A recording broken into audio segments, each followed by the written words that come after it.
La jeune fille venait à peine de croquer dans le gâteau offert par son père qu'elle s'évanouit aussitôt. Lorsqu'elle rouvrit les yeux, elle se retrouva déjà à l'hôpital, tout juste après une greffe du cœur. C'est seulement alors qu'elle comprit enfin la véritable raison pour laquelle son père adoptif lui avait organisé cette fête d'anniversaire. Mais il était trop tard. Elle se jura en secret que si elle pouvait revivre, jamais plus elle ne deviendrait la femme de la famille Chen. À sa grande surprise, quand elle ouvrit de nouveau les yeux, elle était revenue 5 ans en arrière, le jour où sa demi-sœur manipulatrice l'avait faussement accusée. Avant même qu'elle ne réalise ce qui se passait, son père adoptif lui administra une gifle, l'accusant d'avoir poussé sa sœur pour un simple morceau de chocolat. Mais la jeune fille n'était plus la proie facile qu'elle avait été. Elle s'avança aussitôt, attrapa sa petite sœur par le col et la repoussa sans hésiter. Furieux, son frère déclara qu'elle pouvait quitter la maison sur le champ si elle en avait le courage. Cette provocation correspondait parfaitement à ce qu'elle désirait, elle tourna les talons sans se retourner. Son père adoptif ajouta qu'en partant, elle ne devrait plus jamais le considérer comme son père. La fillette, indifférente, pensa qu'après tout, elle avait toujours vécu seule. Dehors, elle réfléchit à la suite. En touchant le pendentif de jade qu'elle portait au cou, elle se souvint d'une conversation entre sa mère adoptive et sa demi-sœur. Son véritable père n'était autre que Monsieur Jagne, l'homme le plus riche du pays.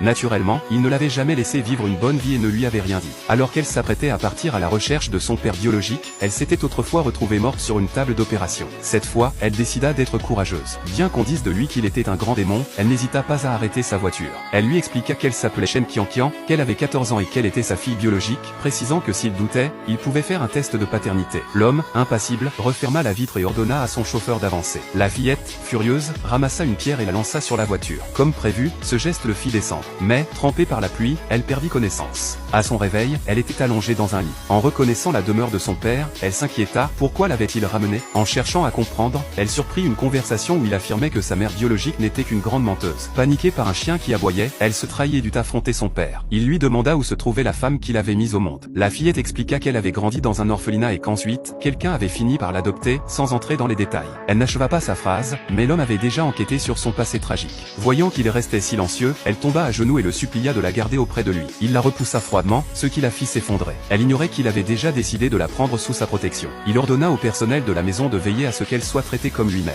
Peu à peu, la jeune fille accepta, non sans crainte, les soins et l'attention de son père. Elle pensait être définitivement coupée de la famille Chen. Pourtant, un jour, ses deux frères vinrent voir Maître Jagne pour discuter d'un projet. En la voyant, ils crurent qu'elle les avait suivis et la raillèrent, convaincus qu'elle cherchait à revenir après être partie si fièrement. Elle n'argumenta pas et se contenta de lâcher les chiens sur eux. Le soir, quand son père rentra, il apprit ce qui s'était passé. En la voyant dessiner, il remarqua un problème à sa main droite et fit immédiatement préparer une voiture pour l'emmener à l'hôpital. Par coïncidence, le père adoptif et les deux frères s'y trouvaient aussi. Le père adoptif, encore rancunier, la réprimanda violemment. Mais à l'instant critique, Maître Jagne arriva, ce qui fit aussitôt changer de ton le père adoptif.